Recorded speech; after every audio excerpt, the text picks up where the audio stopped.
Hello everyone, good morning. मैं हूँ साक्षी और आप देख रहे हैं ऑनलाइन हिंदी। तो आज जैसा कि मैंने आपको कहा था, हम पढ़ने वाले हैं एक साहित्यिक की डायरी जिसके रचनाकार हैं हम सबके प्रिय कवि और आलोचक गजानन माधव मुक्तिबोध। तो मेरी बड़ी इच्छा थी कि ये क्लास में लाइव लूँ, लेकिन जैसा कि मैंने आपको सुबह ही बताया, यहाँ मौसम बड़ा ख़राब है। ऐसे में लाइव क्लास में बार बार नेटवर्क जाता है और ये इतना इम्पोर्टेंट निबंध मैं नहीं चाहती थी कि बीच बीच में रुक करके इस निबंध की संप्रेषणीयता बाधित हो। तो इसलिए मैंने रिकॉर्ड करके डालना क्लास को ज़्यादा श्रेयस्कर समझा। तो आए शुरू करते हैं, और निबंध शुरू करने के पहले उसके कुछ इम्पॉर्टेंट फैक्ट्स हम एक बार देखेंगे, ठीक है। तो सबसे पहले, जैसे ही अगर आप इस किताब को खोलेंगे, एक साहित्यिक की डायरी, तो आपको वहाँ पर पहले ही पेज पर मिलेगा श्रीकांत वर्मा जी का एक छोटा सा नोट, ठीक है। जिस नोट में श्रीकांत वर्मा जी बताते हैं कि साहित्यिक की डायरी, इस रचना का नाम साहित्यिक की डायरी क्यों पड़ा। दरअसल नया खून साप्ताहिक, जो कि मुक्तिबोध खुद निकालते थे, और वसुधा, नया खून और वसुधा, इन दोनों में मुक्तिबोध के लिखने के लिए खास तौर पर एक साहित्यिक की डायरी नाम का एक कॉलम आता था अखबारों में, पत्रिकाओं में। आप कॉलम्स देखते हैं ना कि एक खास टाइटल के साथ आते हैं, उसमें खास तरह की बातें लिखी होती हैं। तो नया खून और वसुधा में एक साहित्यिक की डायरी नाम का एक कॉलम आता था। इस कॉलम में मुक्तिबोध समय समय पर अपने लेख लिखा करते थे। उन्हीं में से वसुधा में इनके जो लेख प्रकाशित हुए, उन लेखों को 1964 में, उन्हीं लेखों की पांडुलिपि मुक्तिबोध जी ने श्रीकांत वर्मा को सौंपते हुए ये कहा था कि इन लेखों को आप पुस्तिकाकार रूप में प्रकाशित कर दीजिए, ठीक है। तो यहाँ से आपको क्या क्लियर हुआ? सबसे पहली चीज़ कि ध्यान रखेंगे, आपके अगर आप एनटीए नेट के पाठ्यक्रम में देखेंगे तो साहित्यिक की डायरी जो रचना है उसको रखा गया है इकाई 10 में, यानी कि कथेतर गद्यों में। तो कई विद्यार्थियों को ये शुभा हो जाता है या ये कन्फ्यूज़न हो जाता है कि ये जो हम साहित्यिक की डायरी रचना है, इसकी विधा डायरी विधा है। तो नहीं, बिल्कुल भी नहीं, ये डायरी विधा में नहीं लिखा गया है। ये निबंध हैं, मुक्तिबोध के साहित्यिक निबंध हैं जो उन्होंने वसुधा में लिखे थे, और जिसको कि उन्होंने श्रीकांत वर्मा जी को दिया था 1964 में, ठीक है। विधा इनकी ध्यान रखिएगा कि ये डायरी दैनंदिनी विधा नहीं है इनकी, इसकी विधा है निबंध, ठीक है। तो यहाँ पर इनके मुक्तिबोध के कुछ निबंध संकलित हैं। वो निबंध कौन कौन से हैं? 13 निबंध अभी जो हमारे पास उपलब्ध संस्करण आते हैं उनमें हमें मिलते हैं ये 13 निबंध। तीसरा क्षण, एक लंबी कविता का अंत, डबरे पर सूरज का बिंब, हाशिए पर कुछ नोट्स, सड़क को लेकर एक बातचीत, एक मित्र की पत्नी का प्रश्न चिन्ह, नए की जन्म कुंडली 1, नए की जन्म कुंडली 2, वीरकर, विशिष्ट और अद्वितीय, कुटुयान और काव्य सत्य, कलाकार की व्यक्तिगत ईमानदारी 1, कलाकार की व्यक्तिगत ईमानदारी 2। ये वर्तमान संस्करण में इसके 13 लेख हमें मिलते हैं। लेकिन मुक्तिबोध जी ने 64 में जो कुछ पांडुलिपियां श्रीकांत वर्मा जी को सौंपी थी, उसमें कुटुयान और एक कलाकार की व्यक्तिगत ईमानदारी, ये 2 शीर्षक नहीं थे। अब ये 2 शीर्षक नहीं थे मतलब कि 3 लेख वहाँ पर नहीं थे, इसलिए इसके प्रथम संस्करण में हमें कितने लेख मिलते हैं? सिर्फ 10, ठीक है। तो यहाँ तक, इस पेज से इस पेज तक में अगर हम एनटीए के लिहाज से सवाल निकालना चाहें कि क्या क्या प्रश्न बन सकते हैं, तो आपको पूछा जा सकता है कि साहित्यिक की डायरी की पांडुलिपि मुक्तिबोध जी ने किसे सौंपी थी? श्रीकांत वर्मा को जवाब होगा। कब सौंपी थी? 1964 में जवाब होगा। साहित्यिक की डायरी नाम का कॉलम किन किन पत्रों में आता था या किस पत्र में आता था? तो अगर मान लीजिए दोनों का ऑप्शन हुआ तो दोनों सही होंगे, नया खून और वसुधा। अगर दोनों में से कोई एक रहा तो दोनों जो रहेगा हम उसको सही करके आएंगे। अगर आपसे पूछा गया कि साहित्यिक की डायरी, जो वर्तमान पुस्तक हमारे सामने है साहित्यिक की डायरी, उसके लेख किस पत्रिका में प्रकाशित हुए थे, नया खून में या वसुधा में, तो उसमें भी हमें ध्यान रखना पड़ेगा कि वो सारे लेख नया खून वाले लेख नहीं थे, वो वसुधा वाले लेख थे, है ना। पीछे हमने देखा कि वसुधा में जो, वसुधा की साहित्यिक की डायरी में जो लेख प्रकाशित हुए थे वो लेख दिए थे मुक्तिबोध जी ने श्रीकांत वर्मा जी को, ठीक है। फिर अगला आपसे पूछ सकता है कि वर्तमान संस्करण में कितने लेख हैं, क्योंकि आजकल आप जानते हैं कि रचनाएं, जो शीर्षक, जो पुस्तकें आती हैं, उनका इंडेक्स पूछा जा रहा है, जाने लगा है कि कितने लेख हैं, कितने कहानियां हैं, तो इसमें भी आपको पूछा जा सकता है। तो वर्तमान संस्करण में हमारे पास उसमें कुल 13 लेख हैं।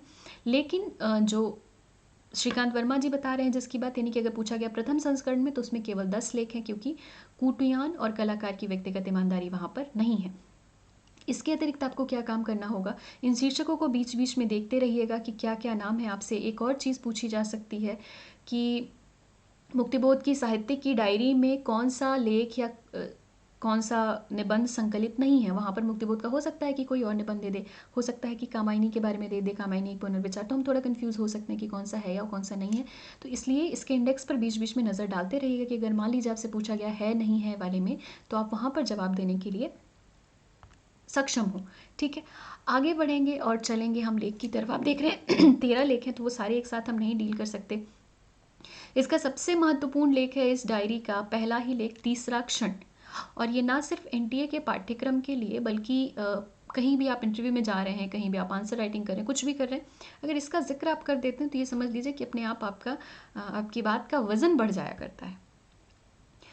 और ये लेख, इसकी उपयोगिता, इसका महत्व जितना महत्वपूर्ण एनटीए के पाठ्यक्रम के लिए या कि हिंदी विषय से जो भी कॉम्पिटिटिव एग्ज़ाम की तैयारियां कर रहे हैं, चाहे वो एनटीए हो, चाहे वो जीडीसीज हो, असिस्टेंट प्रोफेसर के एग्ज़ाम हो, इवन आप यूपीएससी या पीसीएस देने जा रहे हैं जिनमें आप रिटन भी आपका पेपर हिंदी है, तो जितना महत्वपूर्ण छायावाद तक के समय को समझने के लिए आचार्य शुक्ल का निबंध है कविता क्या है, उतना ही महत्वपूर्ण आधुनिक जो सौंदर्य शास्त्रीय दृष्टिकोण है उसको समझने के लिए ये तीसरा क्षण है।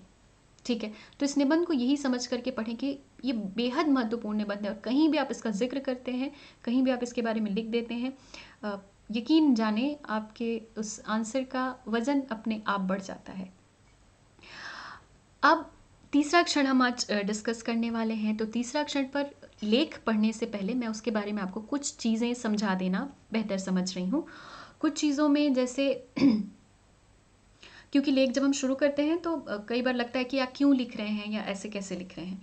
तो आप जैसे ही लेख शुरू करेंगे तो वहाँ पर ये पेज बाद में लगाते हैं, वहाँ पर हम देखते हैं कि एक बातचीत के माध्यम से शुरू करते हैं मुक्तिबोध लेख। उसमें एक मुक्तिबोध होते हैं, एक लेखक स्वयं है, एक उनका मित्र है केशव।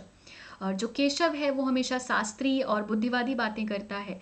कवि हर जगह, आप पूरा लेख पढ़ते जाएंगे तो कभी आपको हर जगह नजर आएगा कि, या लेखक मुक्तिबोध आपको नजर आएंगे कि वो बुद्धिवाद को तुरंत संवेदनाओं में बदल देना, मतलब बुद्धि का सहारा, मतलब बौद्धिक पक्ष भी उनका काम करता है, लेकिन वो जब अभिव्यक्ति करना चाहते हैं तो वो बहुत बुद्धिवादी भाषावली का प्रयोग ना करके वो जो भावात्मक भाषावली, जो संवेदनात्मक भाषावली है उसमें चले आते हैं बार बार। और यही पूरा द्वंद्व हमें शुरू से लेकर के अंत तक दिखाई देता है पूरे निबंध में केशव और मुक्तिबोध के माध्यम से। अच्छा, ये मुक्तिबोध की एक खास तरह की शैली रही है, ना सिर्फ इस आलोचना में, इस निबंध में, बल्कि आप उनकी कविताओं में भी देखेंगे तो संवाद की जो शैली है ये मुक्तिबोध की बड़ी खास शैली है। इसको वो हर जगह अपनी हर विधा में इस्तेमाल करते हैं, कविता से लेकर के आलोचना तक।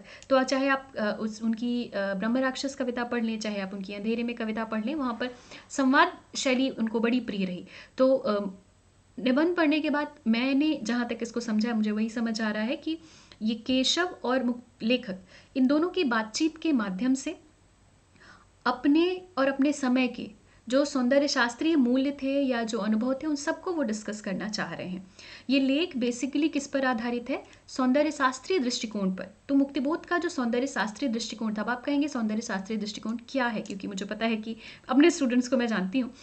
तो सौंदर्य शास्त्रीय दृष्टिकोण मतलब कविता क्या है। जब हम पढ़ते हैं ना, या हम काव्यशास्त्र पढ़ते हैं, तो उसमें मध्यकाल या आदिकाल की जो दृष्टिकोण था कि कविता कैसी होनी चाहिए, कविता क्या होनी चाहिए, कैसी कविता अच्छी होती है, कैसी कविता खराब होती है, वही सारी चीज़ें, उसी तरह की सारी चीज़ें यहाँ पर आधुनिक संदर्भों में डिस्कस की गई हैं। और ये पूरा लेख मुख्यतः आधारित है, अच्छा, आधुनिक संदर्भों में भी जब ये डिस्कस कर रहे हैं कि सौंदर्य शास्त्र क्या है, कैसा होना चाहिए, तो उसमें भी कवि के पक्ष को यहाँ पर ज़्यादा रखा गया है। ये स्वीकार करते हुए भी कि जब रचना का महत्व, रचना तभी महत्वपूर्ण होती है जब वो दोनों पक्षों, उसकी मतलब रचना में दोनों पक्षों की संवेदनाएं जुड़ी हुई, यानी कि कवि पक्ष की भी और पाठक या श्रोता पक्ष की भी। लेकिन यहाँ पर ये पूरा लेख जो रचनाकार है उसके पक्ष को स्पष्ट करने की कोशिश कर रहा है कि किस प्रकार पूरी रचना प्रक्रिया को, रचनाकार की दृष्टि से पूरी रचना प्रक्रिया को स्पष्ट कर रहे हैं इस पूरे लेख में। और उसको स्पष्ट करते हुए रचना प्रक्रिया को 3 क्षणों में विभाजित किया है और उन 3 क्षणों में सबसे महत्वपूर्ण वो तीसरा क्षण को मानते हैं। तो आप ये मत कंफ्यूज होइएगा कि ये केशव कौन है या मुक्तिबोध कौन है, लेखक कौन है या किसके बारे में बात करें, किसी के बारे में बात नहीं कर रहे हैं। ये मुक्तिबोध की एक खास तरह की शैली है और उस शैली में भी अच्छा कोई ये भी मत समझे कि विरोधी हैं दोनों, मतलब मुक्तिबोध और केशव एक दूसरे के विरोधी विचार रख रहे हैं, वैसा भी नहीं है। वो मुक्तिबोध के ही दोनों विचार हैं, अलग अलग समय पर उनके ही मन के आपसी द्वंद्व हैं जिसको उन्होंने अपने मन के सारे द्वंद्वों को बातचीत की शैली में आपके सामने रखा है।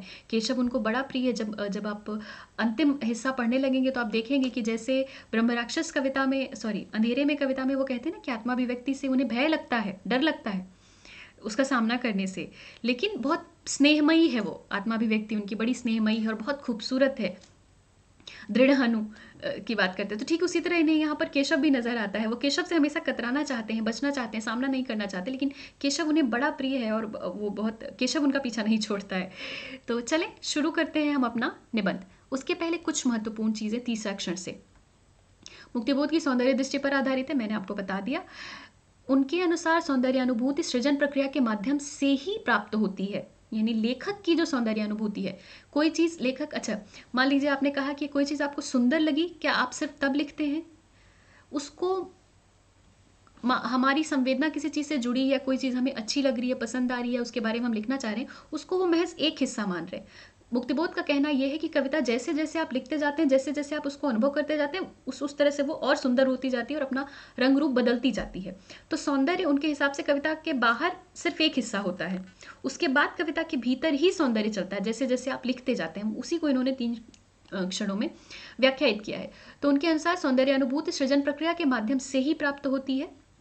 इसी संदर्भ में वे सृजन प्रक्रिया को व्याख्यायित करते हुए सृजन को 3 क्षणों में विभाजित करते हैं और कला के लिए सबसे महत्वपूर्ण क्षण मानते हैं तीसरे क्षण को। क्यों? क्योंकि तीसरा क्षण जो है वो अभिव्यक्ति का क्षण होता है। 3 क्षणों के बारे में देख लें कि 3 क्षणों को क्या कह रहे हैं। तो प्रथम क्षण को कहते हैं वो उत्कट अनुभव का क्षण, दूसरा क्षण है अनुभवों का मूल से अलग हो फैंटेसी का रूप धारण कर लेना, तीसरा क्षण है फैंटेसी के शब्दबद्ध होने की प्रक्रिया और पूर्णता। 3 क्षण ये हम हर जगह पढ़ते आए हैं ना, 3 क्षण या 3 काव्य प्रयोजन या 3 काव्य हेतु, तो कुछ उसी तरह की है, बस आधुनिक संदर्भ में की गई बात है। पहला क्षण मतलब जब कवि देख रहा होता है, चीज़ों को समझ रहा होता है, अनुभव कर रहा होता है, तो अनुभव का क्षण होता है।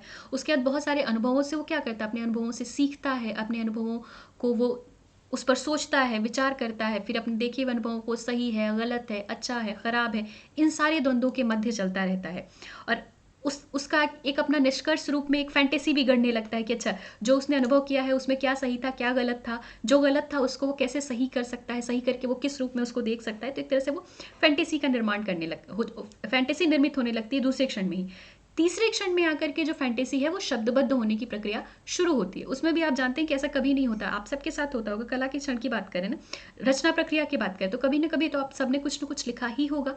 तो रचना में कोई भी रचना ऐसी नहीं होती है जो एक बार में आपने लिख दी और वो परफेक्ट हो गई।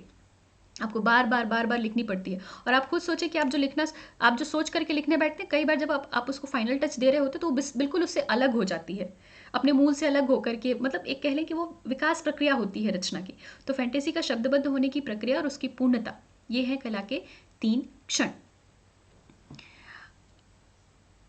आगे चलते हैं।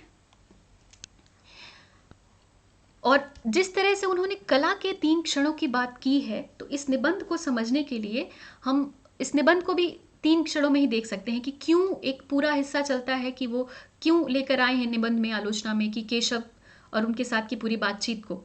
तो ये 3 क्षण, कला के 3 क्षण जो कह रहे हैं, इस पूरे निबंध को भी हम उन 3 क्षणों में देख सकते हैं, क्योंकि खुद देखें रचना प्रक्रिया के माध्यम से ही तो यहाँ पर इस रचना में भी मुक्तिबोध एक निष्कर्ष तक पहुंचे हैं कि तीसरा क्षण क्या होना चाहिए या कैसा होना चाहिए। तो यह लेख 3 हिस्सों में पढ़ा जा सकता है। पहला हिस्सा वो है, अगर आप कल मैंने आपको भेजा था, मैंने आपको कहा था कि पढ़िएगा, तो अगर आपने पढ़ा होगा, फिलहाल मैं पीछे 2 क्लासेस में पढ़ा करके भी आई हूँ, तो पहला हिस्सा उत्कट अनुभव पहला हिस्सा कला का पहला क्षण किसको कहते हैं? उत्कट अनुभव का क्षण ना। अगर आप ध्यान देंगे तो पहला हिस्सा क्या रहता है? वो केशव के साथ जगह जगह जाते हैं, नदी, तालाब, स्कूल, हर जगह पे, और हर जगह उनको कोई कोई चीज़ कभी सुंदर लगने लगती है, कभी डरावनी लगने लगती है। तो ये पहला हिस्सा उत्कट अनुभव का क्षण, जिसे लेखक ने अपनी बाल्यावस्था और स्कूल के दिनों के रूप में दर्शाया है, अगर आपको ध्यान आ रहा होगा। दूसरा हिस्सा जिसमें लेखक के अनुभव अपने मूल से अलग होने का प्रयत्न करते हुए अनेक द्वंद्वों का सामना करता है, जिसे कॉलेज के दिनों में केशव और अपनी बहस के रूप में रखता है। और बीच में केशव एक बार उनके घर भी आते हैं, अगर आपको ध्यान हो तो। ठीक है, देखिए कैसे कैसे, जैसे मतलब रचना का पहला क्षण, दूसरा क्षण, तीसरा क्षण, तीनों क्षणों को एक कहानी के माध्यम से उस निबंध में ही लेखक रखता चला गया है। पहला क्षण उत्कट अनुभव का क्षण होता है, यानी बिल्कुल प्रारंभिक क्षण होता है, शैशवावस्था में होता है व्यक्ति की सोच समझ, तो उसको बिल्कुल बाल्यावस्था के रूप में बताया है। दूसरा क्षण जो द्वंद्वों का क्षण होता है, जिसमें फैंटेसी का जन्म होता है, उसको उन्होंने थोड़ा, मुक्तिबोध भी थोड़े बड़े हो गए हैं, कॉलेज में चले गए हैं, वहाँ पर अपने दोस्त से वो बातें करते हैं, उस रूप में दिखाया। और तीसरा और हिस्सा जो सबसे मैच्योर या अभिव्यक्ति का हिस्सा होता है, वहाँ पर वो जाकर के अपनी सौंदर्य संबंधी अवधारणाओं को अभिव्यक्त करते हैं। एक चीज़ और समझने की, लेखक यहाँ एक और बात स्पष्ट करता, मुझे जहाँ तक समझ आई है वो स्पष्ट करता चल रहा है कि विधा कोई भी हो, चाहे वो कविता हो, चाहे वो कहानी हो, चाहे वो आलोचना हो, सिर्फ अभिव्यक्ति के मतलब वो तरीके अलग होते हैं, बाकी रचना प्रक्रिया अंदर एक ही तरह से सींच पक रही होती है, उसके अनुभव और उसकी भावनाएं और उसके द्वंद। और आप ये खुद भी देखेंगे, इस पूरे लेख को पढ़ें, मुक्तिबोध की खुद की कविताएं पढ़ें, आपको समझ आएगा कि उनके भीतर जब तक हैं चीज़ें, वो एक ही तरह से विकसित हो रही हैं। अभिव्यक्ति के लिए वो अलग अलग माध्यम चुन रहे हैं, आलोचना का, कविता का। ठीक है, उम्मीद है यहाँ तक की चीज़ें आपको समझ आ रही होंगी। उसके बाद हम आगे बढ़ते हैं, तो इन चीज़ों को, जो हमारा निबंध है, उस निबंध के भीतर भी हम कुछ, क्योंकि आपके एग्जाम में इंपॉर्टेंट पंक्तियां भी आती हैं, उनको देखने का प्रयास करते हैं। तीसरा क्षण। आज से कोई 20 साल पहले की बात है। मेरा एक मित्र केशव और मैं जंगल जंगल घूमने जाया करते, पहाड़ पहाड़ चढ़ा करते, नदी नदी पार किया करते। केशव मेरे जैसा ही 15 वर्ष का बालक था, किंतु वह मुझसे बहुत ही रहस्यपूर्ण मालूम होता। उसका रहस्य बड़ा ही अजीब था। उस रहस्य से मैं भीतर ही भीतर बहुत आतंकित रहता। केशव ने ही बहुत बहुत पहले मुझे बताया कि इड़ा, पिंगला और सुषमना किसे कहते हैं। कुंडलिनी चक्र से मुझे बड़ा डर लगता। उसने हठयोगियों की सी बातें बड़े ही विस्तार के साथ वर्णन की। केशव का सिर पीछे से बहुत बड़ा था, आगे की ओर लंबा और विस्तृत था। माथा साधारण और घनी घनी भौहों के नीचे काली आंखें बहुत गहरी, मानो 2 कुएं पुतली के कांच के मढ़े हुए हों। यह भी लगता कि उसकी आंखें तलघर हैं। यह भी महसूस होता कि उसकी आंखों के नीचे कोई दूसरी आंखें और जमी हैं। आंखों के नीचे नाक की शुरुआत पर घनी घनी भौहों की दोनों पट्टियां नीचे झुककर मिल जाती थीं। कभी कभी नाई द्वारा वह उस मिलन स्थल पर भौहों का बाल कटवा लेता, लेकिन उनके रोएं फिर उगाते। आंखों के नीचे फीका पीला, लंबा, शिथिल और उकताया हुआ थका चेहरा था। केशव मझोले कद का बालक था, जिसे खेलने कूदने में कोई मोह नहीं था। उसका गणित विषय अच्छा था, इसलिए केशव मेरे लिए मिडिल और मैट्रिक में ज़रूरी हो उठा था। फिर भी मैं केशव के प्रति विशेष उत्साहित नहीं था। मुझे प्रतीत हुआ कि वह मेरे प्रति अधिक स्नेह रखता है। वह मेरे पिताजी के श्रद्धेय मित्र का लड़का था, इसलिए उसके वहाँ मेरा काफ़ी आना जाना था। केवल एक ही बात उसमें और मुझ में समान थी, वह बड़ा ही घुमक्कड़ था। मैं भी घूमने का शौकीन था। हम दोनों सुबह शाम और छुट्टी के दिनों में तो दिन भर दूर दूर घूमने जाया करते। उसके बावजूद उसका लंबा चेहरा फीका और पीला रहता, किंतु वह मुझसे अधिक स्वस्थ था। उसका डील ज़्यादा मजबूत था। वह निस्संदेह हट्टा कट्टा था, फिर भी उसके चेहरे की त्वचा काफ़ी पीली रहती। पीले लंबे चेहरे पर घनी भौहों के नीचे गहरी गहरी काली चमकदार कुएं नुमा आंखें और सिर पर मोटे बाल और गोल अड़ियल मजबूत ठुड्डी मुझे बहुत ही रहस्य भरी मालूम होती। केशव में बाल सुलभ चंचलता न थी। वह एक स्थिर प्रशांत पाषाण मूर्ति की भांति मेरे साथ रहता। मुझे लगता कि भूमि के गर्भ में कोई प्राचीन सरोवर है। उसके किनारे पर डरावने घाट, आतंकारी देव मूर्तियां और रहस्यपूर्ण गर्भ कक्षों वाले पुराने मंदिर हैं।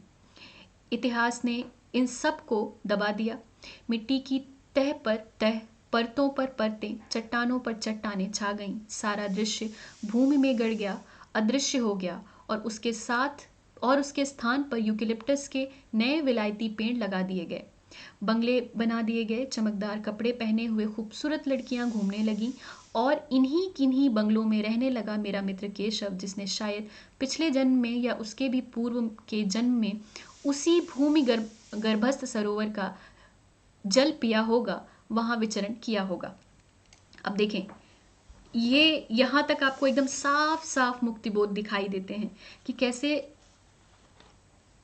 अपने मन के भीतर की चीज़ों को वो डिस्क्राइब कर रहे हैं।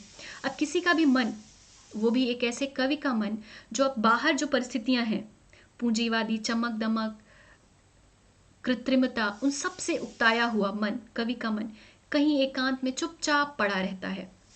लेकिन एक और बात है कि वो चुपचाप पड़ा रहने के बावजूद कभी भी तटस्थ नहीं है अपनी दुनिया, अपने समाज से। उसके बारे में वो बातचीत कर रहा है, डिस्कस कर रहा है। वही लेखक का एक बाह्य व्यक्तित्व है जो स्वयं यहाँ पर आपको लेखक के रूप में, जो हर वक्त अपनी अभिव्यक्ति से कटना चाह रहा है। यहाँ तक हमें वो चीज़ें साफ साफ नजर आती हैं। उसके आगे बढ़ेंगे। मनुष्य का, अगर कोई चीज़ आपको नहीं समझ आए इसलिए इस वीडियो के बाद, तो आप मुझे कमेंट में लिख सकते हैं, मैं वो आपके साथ अलग से डिस्कस कर लूँगी, ठीक है, क्योंकि वीडियो बड़ा हो रहा है। मनुष्य का व्यक्तित्व एक गहरा रहस्य है, इसका प्रथम भान मुझे केशव द्वारा मिला। इसलिए नहीं कि केशव मेरे सामने खुला मुक्त हृदय नहीं था, उसके जीवन में कोई ऐसी बात नहीं थी जो छिपाई जाने योग्य हो। उसके अलावा वह बालक सचमुच बहुत दयालु, धीर, गंभीर, भीषण कष्टों को सहज ही सह लेने वाला, अत्यंत क्षमाशील था। किंतु साथ ही वह शिथिल, स्थिर, अचंचल लगने वाला, अत्यंत यंत्रवत और सहज स्नेही था। माफी चाहूंगी इस कुकर की सीटी के लिए, मेरी कुक खाना बना रही है तो शायद थोड़ा सा डिस्टर्बेंस हो रहा है, सॉरी। उसने सबसे बड़ा दोष यह था कि उसमें बालकोचित, बालसुलभ गुण दोष नहीं थे। मुझे हमेशा लगा कि उसका विवेक वृद्धता का लक्षण है।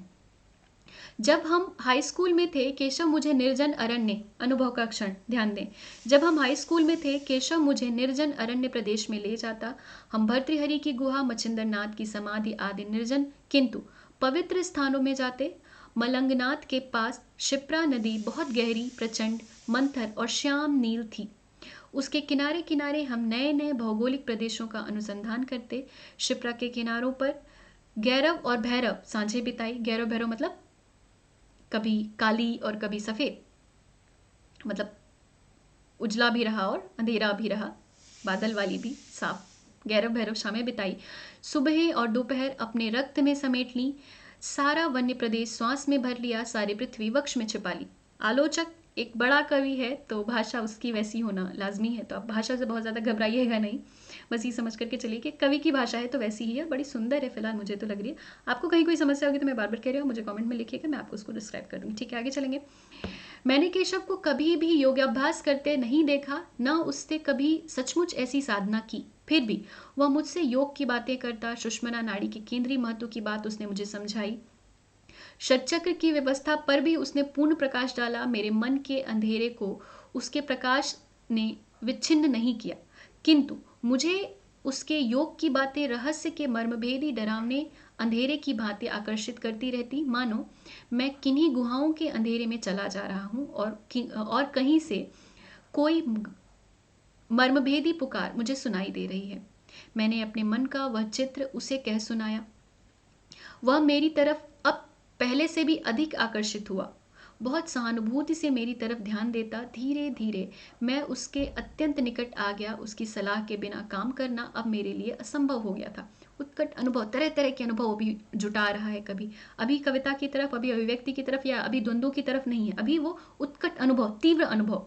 एक संवेदनशील व्यक्ति जो होता है, अपने आसपास की चीज़ों से उत्कट अनुभव उसी को प्राप्त होता है। तो यहाँ पर लेखक बार बार ये जिक्र कर रहा है कि उसको उत्कट अनुभव समय समय पर होते रहे, और जिनको वो किसके साथ डिस्कस कर रहा है, यहाँ पर केशव के साथ, या कह लें कि अपने आप के साथ ही उसको डिस्कस कर रहा है। और एक तरह से वो अब इस आलोचना के माध्यम से अपने पाठकों को भी बता रहा है कि पूरी रचना प्रक्रिया से गुजरते हुए लेखक को क्या क्या अनुभव होते रहे हैं समय समय पर। उत्कट अनुभव का क्षण, पहला क्षण, ध्यान रखिए कि इस पूरे ये जो हम पढ़ रहे हैं, अगर आप ये ध्यान रख करके पढ़ेंगे कि हम अभी ये पहले क्षण में है, ये कला का पहला क्षण, एक तरह से यहाँ पर बिना कहे हुए ही कला का पहला क्षण डिस्क्राइब कर रहे हैं मुक्तिबोध। आगे चलेंगे। साधारण रूप से मेरे मन में उठने वाली भाव तरंगे मैं उसे कह सुनाता, चाहे वे भावनाएं अच्छी हों चाहे बुरी, चाहे वे खुली करने लायक हों चाहे ढकने लायक। हम दोनों के बीच एक ऐसा विश्वास हो गया था कि तथ्य का अनादर करना, छुपाना, उससे परहेज करके दिमागी तलघर में डाल देना न केवल गलत है, वरन उससे कई मानसिक उलझनें उत्पन्न होती थीं। एक बात कह दूं, अपने ख्याल या भाव कहते समय मैं बहुत उच्छ्वासित हो उठता। मुझे लगता कि मन एक रहस्यमय लोक है। फिर अंधेरे में कविता याद करिए, ब्रह्म राक्षस कविता। मुझे लगता कि मन एक रहस्यमय लोक है, उसमें अंधेरा है, अंधेरे में सीढ़ियां हैं, सीढ़ियां गीली हैं, सबसे निचली सीढ़ी पानी में डूब गई है, वहां अथाह काला जल है, उस अथाह जल से स्वयं को ही डर लगता है। उस अथाह काले जल में कोई बैठा है, वह शायद मैं ही हूँ। अथाह और एकदम स्याह अंधेरे पानी की सतह पर चांदनी का एक चमकदार पट्टा फैला हुआ है, जिसमें मेरी ही आंखें चमक रही हैं, मानो दो नीले मूंगिया पत्थर उद्दीपित हो उठे हों। ध्यान दीजिए क्या बता रहे हैं। पहला क्षण मैंने आपको बताया ना रचना प्रक्रिया को, ये क्या है, ये उत्कट अनुभव है जिसको रचनाकार यहाँ पर बता रहा है। अब इसी उत्कट अनुभव को वो द्वंद्व में ढालेगा, कुछ नए विषय उसमें जोड़ेगा और फाइनली अभिव्यक्ति देकर के एक नई कविता बना देगा तीसरे क्षण में, है ना। तो कैसे बनी होगी अंधेरे में कविता, आपको समझ आ रहा है। ये सारे कवि के अपने अनुभव हैं जो वो अपने आसपास से इकट्ठे कर रहा था, फिर इन्हीं को फैंटेसी बनाएगा और विषय उसमें जोड़ेगा, तत्कालीन यथार्थ विषयों को उसमें जोड़ेगा और फिर उससे एक कविता बन जाएगी। और ध्यान रखिए, मैंने आपको बार बार समझाया है कि मूंगिया पत्थर मतलब कवि के पास मूंगिया पत्थर यानी मूंगिया पत्थर एक बहुत बेशकीमती पत्थर होता है ना। तो कवि यहाँ पर क्या कहना चाह रहा है कि उस अंधेरे में एक ऐसा समय, एक ऐसा समाज जो कवि के लिए कठिन है, जहाँ से कवि किसी तरह का जुड़ाव नहीं महसूस कर रहा है। इस पूंजीवादी समाज में कवि का मन, कवि का अंतर्मन, कवि की अंतरात्मा कहीं कोने में जा करके बैठी हुई है, अंधेरे में, गहरे में। और उस अंधेरे में, उस अंधकार में एकमात्र रोशनी है कवि के लिए, और वो क्या है, उसके अपने विचारों की रोशनी लेकर के ही कवि आगे बढ़ रहा है इस जटिल समय में। ठीक है, कवि या रचनाकार जो भी आप कह लें। मेरे मन के तहखाने में उठी हुई ध्वनियां उसे आकर्षित करती, केशव को। धीरे धीरे वह मुझ में ज्यादा दिलचस्पी लेने लगा। मैं जब उसे अपने मन की बातें कह सुनाता तो वह क्षण भर अपनी घनी भौहों वाली प्रशांत स्थिर आंखों से मेरी तरफ देखता रहता। साधारण बातें जो कि हमारे समाज की विशेषताएं थी, हमारी चर्चा का विषय बनती। यद्यपि उसमें ज्ञान संपत्ति अल्प ही थी, हमारी चर्चाएं विविध विषयों पर होती। मुझे अभी तक याद है कि उसने मुझसे पहली बार कहा था, गांधीवाद ने भावुक कर्म की प्रवृत्ति पर कुछ इस ढंग से जोर दिया है कि सप्रश्न बौद्धिक प्रवृत्ति दबा दी गई है। फिर देखिए जो बहुत सारे मार्क्सवादी नुक्ते हैं जो कवि की विचारधारा उसके लेखन में आपको दिखाई देंगे। तो गांधीवाद में जो आदर्शवाद की बात कही जाती रही है उसका यहाँ पर आपको समझ आएगा कि कवि को वो पसंद, लेखक को वो पसंद नहीं, और वो उसका विरोध कर रहे हैं कि जो ये रोमांटिसिज्म है, आदर्शवाद है, वो ठीक नहीं है आज के समाज के लिए। अगर इस समाज को बौद्धिक बहसें दी जाती तो शायद समाज ज़्यादा अच्छा होता, लेकिन उस पर क्योंकि गांधी एक बड़ी विचारधारा है जो हिंदुस्तानी समाज को प्रभावित कर रही थी, उससे कवि को थोड़ा बहुत क्षोभ भी यहाँ पर नजर आ रहा है, जिसको वो केशव के कथन के माध्यम से अभिव्यक्त कर रहा है। गांधीवाद ने भावुक कर्म की प्रवृत्ति पर कुछ इस ढंग से जोर दिया कि सप्रश्न बौद्धिक प्रवृत्ति दबा दी गई है। इसके संदर्भ में मैंने आपको कहा था कि एक दफा पूना पैक्ट पर नजर डालिएगा। आपको ये बात, ये क्या मुक्तिबोध यहाँ पर क्या कह रहे हैं, वो अगर आप पूना पैक्ट पढ़ेंगे तो ज्यादा अच्छे से समझ आएगा कि क्या ये कहना चाह रहे हैं कि गांधीवाद ने भावुक कर्म की प्रवृत्ति पर कुछ इस ढंग से जोर दिया कि सप्रश्न बौद्धिक प्रवृत्ति दबा दी गई। अगर ये बात नहीं समझ आए तो आप मुझसे पूछ सकते हैं। फिलहाल आगे चलेंगे। असल में ध्यान रखें कि अभी हम पहले क्षण पर हैं, कला का पहला क्षण हम देख रहे हैं कि रचनाकार को क्या क्या अनुभव, उत्कट अनुभव, किन किन उत्कट अनुभवों से वो गुजरा है। असल में यह अब मतलब अपने समय की राजनीतिक जो परिदृश्य था उसका भी अनुभव हो रहा है कवि को, उसको भी देख रहा है, आश्चर्यचकित हो रहा है, समझ रहा है। असल में यह गांधीवादी प्रवृत्ति प्रश्न विश्लेषण और निष्कर्ष की बौद्धिक क्रियाओं का अनादर करती है। यह बात उसने मुझे तब कही थी जब सन 30-31 का सत्याग्रह खत्म हो चुका था और विधानसभाओं में घुसने की प्रवृत्ति जोर पकड़ रही थी। तब हम स्थानीय इंटरमीडिएट कॉलेज के फर्स्ट ईयर में पढ़ते थे। तभी हमने रूस के पंचवर्षीय आयोजन का नाम सुना था। मैंने आपको कहा ना, पीछे मैंने आपको बताया कि अपने स्कूल के दिनों को कवि ने किस तरह से व्याख्यायित किया है, पहले क्षण की तरह। इसके बाद हम अब पहला क्षण यहाँ पर होता है समाप्त। समाप्त क्या होता है, मतलब समाप्त तो कुछ भी नहीं होता, वो लगातार विकास प्रक्रिया में चलता रहता है। लेकिन मुझे लग रहा है कि अगर इससे ज़्यादा करूँगी तो वीडियो ज़्यादा लंबा हो जाएगा। उम्मीद कर रही हूँ कि पहला क्षण, कला के 3 क्षण क्या हैं, तीनों क्षण इस पूरे लेख में, इस पूरे आर्टिकल में क्या बात करी है मुक्तिबोध ने, वो मैंने आपको समझाने की कोशिश की और मुझे उम्मीद है कि यहाँ तक आपको ज़रूर समझ आया होगा और बहुत ज़्यादा ना हो लंबा, इसलिए अभी हम यहीं पर समाप्त करेंगे। इसके आगे हम दूसरे क्षण को पार्ट 2 में समझेंगे। तो अगर आप चाहते हैं कि पार्ट 2 लेकर मैं आऊँ तो मुझे कमेंट सेक्शन में बता दें। तो अगर आपका काम इतने से चल जाता है तो इट्स ओके, इसके आगे मुझे भी मतलब क्यों ही मेहनत करनी पड़ेगी। लेकिन अगर आपको लग रहा है कि इसके आगे भी पढ़ना चाहिए, समझना चाहिए, तो आप मुझे कमेंट सेक्शन में बता देंगे। अगर आपकी ज़रूरत होगी तो मैं इसका पार्ट 2 भी ज़रूर लेकर आ जाऊँगी। और ना सिर्फ इसका ये तरीका, मतलब ये मैं पहली बार ट्राई कर रही हूँ और मुझे ये पसंद आ रहा है, तो जो भी इंपॉर्टेंट किताबें हैं हम उनको देख सकते हैं, उनकी इंपॉर्टेंट चीज़ों को क्या कहा जा रहा है, क्या नहीं कहा जा रहा है। तो आपको ठीक लग रहा है, आपको कैसा लगा वो ज़्यादा अहम है ना। तो आप मुझे बताइएगा, अगर ठीक है तो फिर मैं इसको कंटिन्यू करूँगी। बाकी बने रहे हमारे साथ, देखते रहे ऑनलाइन हिंदी। बहुत बहुत शुक्रिया।